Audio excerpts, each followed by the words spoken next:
नमस्ते, माझं नाव राजू सांडभोर.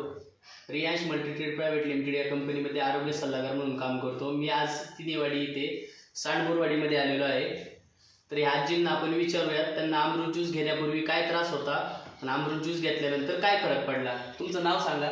माझं नाव ताराबाई सुदाम सांडभोर. बरं बरं. राहणार तिनेवाडी खेड. बरं, तुम्हाला अमृत ज्यूस घ्यायच्या आधी काय त्रास होता? अमृत ज्यूस घ्यायच्या अगोदर माझ्या हाताची शिर चोकअप झाली होती. बरं. खूप दवाखाना केला, काहीच फरक नाही झाला. बरं. मग या अमृत ज्यूसने 3 बाटल्यांमध्ये मला चांगला फरक झाला. पूर्ण हात वर जायला लागला. हात वर करून दाखवा बरं. हा, हात पूर्ण वर जायला लागला. आता मी सगळं काम करते. बरं बरं. पहिला हात वर जात होता का? हात उचलतच नव्हता. जेवायला असा हात धरून उचलाय जेवायला लागत होतं. बरं बरं बरं. आता अमृत ज्यूस पूर्ण कोर्स केला का तुम्ही? पूर्ण कोर्स केला. बरं, तुम्ही लोकांना काय सांगताल या अमृत ज्यूस बद्दल?